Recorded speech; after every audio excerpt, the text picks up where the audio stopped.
Well, this is a blizzard outside. I'm gonna open the door so y'all can see this shit.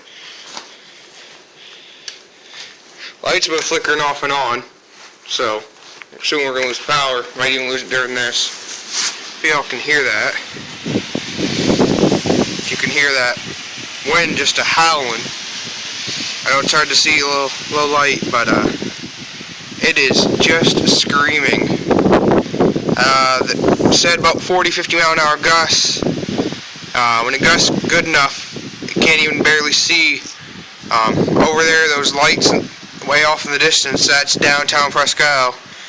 When it gets good enough, you can't even see that. And you get to see some right over there.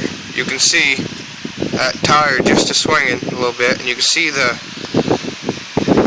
how that wind is just howling. So this is the storm we're getting. Not as much snow as down, but we definitely have the wind and bitter cold.